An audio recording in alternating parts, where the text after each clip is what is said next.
Into the news ఇక details చూద్దాం. చంద్రబాబును టీడీపీని ప్రజలు చెత్తపుట్టలో వేశారని ప్రభుత్వ సలహాదారు సజ్జల రామకృష్ణారెడ్డి అన్నారు. ప్రజల్లోకి వెళ్లి ఏం చెప్పాలో చంద్రబాబుకు తెలియడం లేదని ఎద్దేవా చేశారు కూడా. కూటమిలో భాగంగా బీజేపీలో ఉన్న టీడీపీ నేతలకే టికెట్లు చంద్రబాబు ఇప్పించారని విమర్శించారు.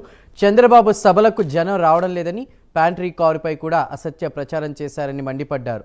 అన్ని అనుమతులు తీసుకున్నా ప్యాంట్రీ కారుపై తప్పుడు ప్రచారం చేశారన్నారు. వచ్చాడు బెంజి గారు కేజీ బంగారం ఇస్తాడండి. బెంజి గారు కాదు, ఇంకా ఇప్పుడు కొత్త మరణం గారు ఇచ్చిన కేజీ కాదు 50 కేజీలు ఇచ్చిన. పెన్షన్ 4,000 కక్కుర్తిపడి 4 ఎందుకున్నాడు, ఆయన 40,000 అయినా దానికి ఏమి వాల్యూ ఉండదు.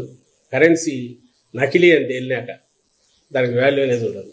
రిజర్వ్ బ్యాంక్ ముద్ర అన్నీ ఉన్నా ఏం కొట్టినా నువ్వు దొంగ నోట్ అని తెలిసిన తర్వాత దొంగ నోటు ఎవరి దగ్గరికి రానిస్తాడు?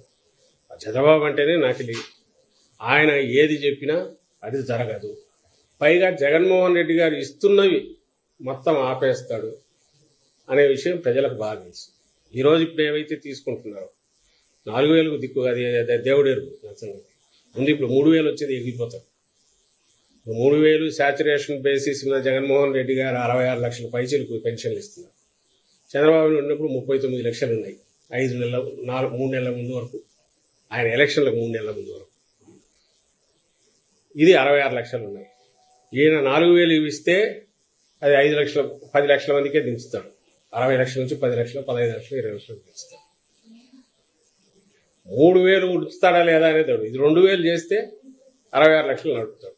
ఆయన బడ్జెట్లన్నీ కూడా తన అట్లా బయటికి డైవర్ట్ చేసుకోవాలా. ఇప్పుడు ఏదైతే డీబీటీ ద్వారా కిందికి పోతుందో దాని స్థానంలో మళ్ళీ జన్మభూమి కమిటీలు ఎట్లా తీసుకురావాలా, పాత తెలుగుదేశం 14-19 మధ్య ఎట్లా ఉండేది మళ్ళీ ఏ రకంగా తీసుకురావాలనేదే చేస్తాడు. అదే జరుగుతుంది కూడా.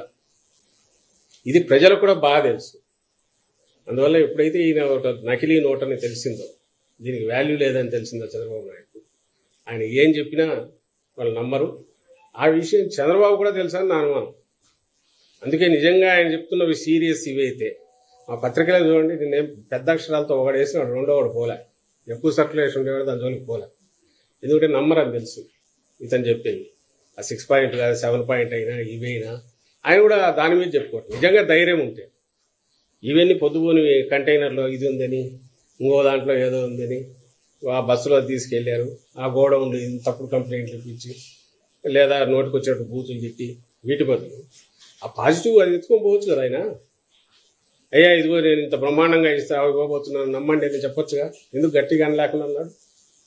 అసలు ఇంతవరకు ఆ పార్టీ వాళ్ళు అపోజిషన్లో ఉండేవాడు ఎంత అగ్రెసివ్గా గడప గడపకు పోవాలా, జనం లేకపోవాలా, పోవడానికి ఎందుకంటే అపోజిషన్లో ఉన్నాడు చెప్పడానికి ఉండాలి. ఒక్కసారైనా తెలుగుదేశం వాళ్ళు మేము వెళ్తున్నాం అధికారంలో ఉండి, మా నాయకులు మా ఎమ్మెల్యేలు గడప గడప ఇప్పుడు 2 సార్లు 3 సార్లు పూర్తి చేశారు. ఇంటింటికి ఎక్కడికి వెళ్ళినా ఆధారణ ఉంది. వాళ్ళని ఒకసారైనా ఎందుకు పోలేకపోయారు? ధైర్యం ఎందుకు రావట్లా? అంటే ఎక్కడ పోయినా చీకొడతారు. 14-19 చూసినా వాళ్ళే మీ మొహం విధానంటారు. ఇప్పుడు ప్రజలకు భయం ఉండేది ఈయన మళ్ళీ వస్తే జగన్మోహన్ రెడ్డి గారు ఇస్తున్నవన్నీ ఆగిపోతాయి, ఇంటి దగ్గరికి తెస్తున్న వాలంటీర్ల సిస్టమ్ పోతుంది, మళ్ళీ పాత జన్మభూమి కమిటీలు వస్తాయి అనే స్పష్టత ఆయన మీద ఉంది, చంద్రబాబు మీద. ప్రజలకు జగన్మోహన్ రెడ్డి గారి మీద ఈయనే మళ్ళీ వస్తేనే ఈ పథకాలన్నీ కంటిన్యూ అవుతాయి. ఏదైతే డెవలప్మెంట్ జరుగుతుందో సస్టైనబుల్ డెవలప్మెంట్, ఫ్యూచర్ అందరికీ ఉపయోగపడే డెవలప్మెంట్ అది కంటిన్యూ అవుతుంది. వచ్చే 5 ఇయర్స్కు రాష్ట్రం రూపం మారుతుంది, బ్రహ్మాండమైన అభివృద్ధికి చేస్తుంది అని కూడా ప్రజలకు స్పష్టత ఉంది. అందుకే చంద్రబాబు ఎక్కువ నంగినంగా మాట్లాడుతున్నాడు. అవి చిన్న చిన్న దాంతో వాళ్ళు వేసుకుంటున్నారు. తిట్లు పెద్ద అక్షరాలతో వేస్తున్నారు. ఆయన ఏదైనా నిజంగా వాళ్ళు చెప్తున్నది ఏదైతే ఏ పార్టీ అయినా గర్వంగా చెప్పుకోవాలో ప్రామిస్లు అవి చిన్న చిన్నగా వాళ్ళు వేస్తున్నారు. వాళ్ళకు